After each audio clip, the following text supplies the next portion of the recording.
Folks, 2022 Rudy, how's everybody doing? Kamigawa, Neon, I don't know. We're talking about the crazy guy. Devouring Chaos, Parallel Chase, Red Crazy Card. Yeah. Sold listings. 1,500, 1,500, 1,800, 1,900, 2,000, 2,600. One left on TCG Player at 4,000 now. What? Like, what? Okay. I think everyone's getting a little crazy here. All right, as the film of this video, obviously, collector boxes in the old Neon Dynasty lifestyle of the old Kamigawas. They peaked at $300 a box. People saw the easy and the free tendies.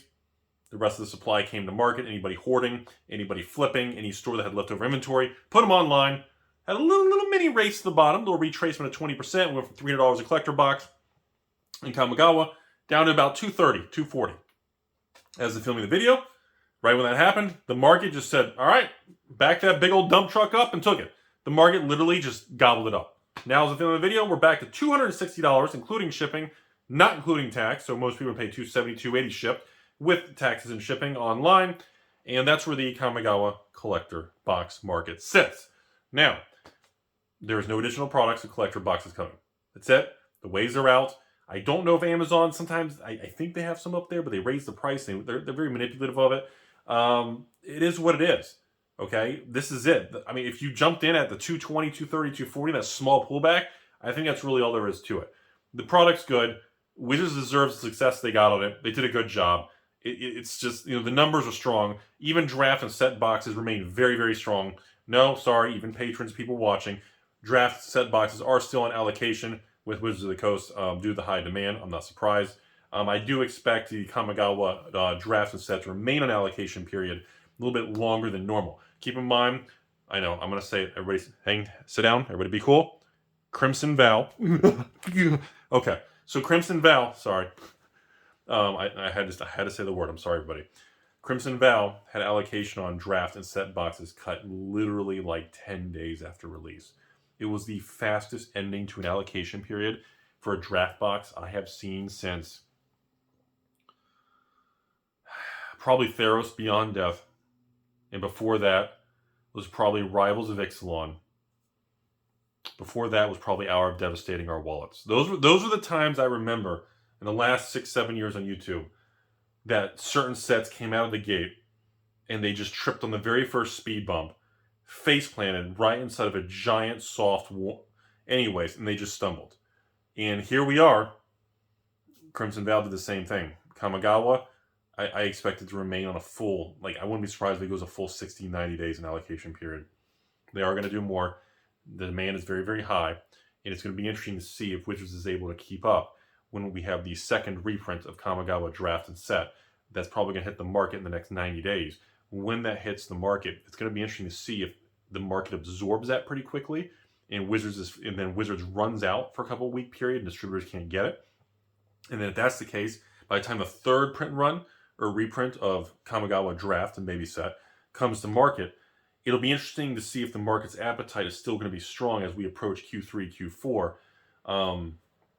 Obviously, Jumpstart 2, Baldur's Gate 2, Commander Legends 2, Baldur's Gate, Quad Masters or Double Masters 2, Cubed VIP, Reach Around Edition. You got Brothers War, Dom. I mean, there's so much power.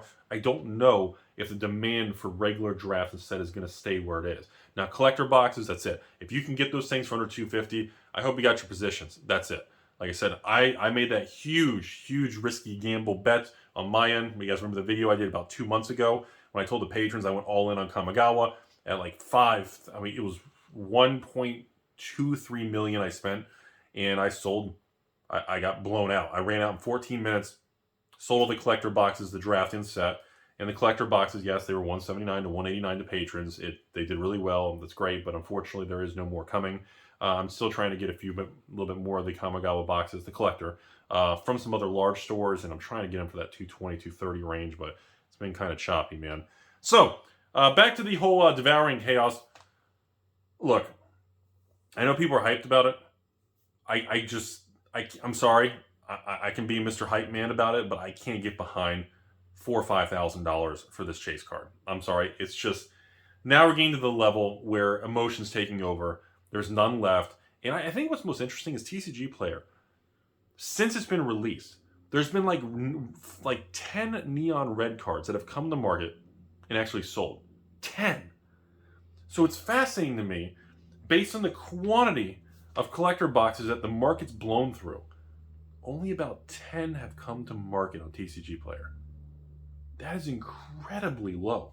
Like, that is so mind-blowingly low. It's impressive. Wizards made a truly unique, good, rare, actually rare item. I feel that the fair value for a neon red card is that 1,000 to 2,000 range. I really do. I think now that it keeps getting bought out and there's actual sold listings at $2,000, $2,600, and now it's wiped out again, and now people are trying to get $3,000, $4,000, $5,000 a card. I think we're starting to push the limits of, okay, maybe we should all step back, because it's not like it's a game-breaking card. Yes, it's first of its kind, first of a true parallel chase of Magic the Gathering, similar to the serialized card that was hidden in Secret Lair, the backward serialized card, Viscera's Seer thing. Yeah, it's first to market, so it's always going to be special, but I want people to think 3 months, 6 months, 9 months, 12 months out, and 2, 3, 5 years out. We all know a couple facts. And in my opinion, fact number one remains, Wizards is proud of the success of Kamigawa. They're proud of the success of the collector boxes, and they're really happy with how the pricing is holding up, unlike their previous AFR. May Rudy's wallet rest in peace on the Adventures Forgotten Realm collector boxes with Papa Bezos. Pretty much, I don't want to talk about how much I'm down. And Crimson and Midnight. At this point, they're happy with what they're seeing, and I think this is the green light for them to move forward.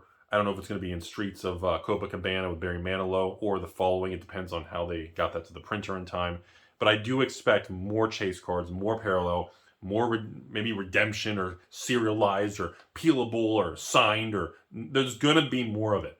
And when that additional wave of these weird cards hits the market, it's going to dilute the value of the original. It's going to make it less desirable. It's the same thing when Ultimate Masters years ago came out and we all first got introduced to the box topper. It was extended art. It was crazy. And now there are so many box topper, showcase, borderless, extended art, rainbow foil, etched foil, snow-covered foil, Rudy's X foil. You got 1 cent mystical archives. That's what happens. So I want people to understand, yeah, it's special, and it will maintain forever a very high price tag.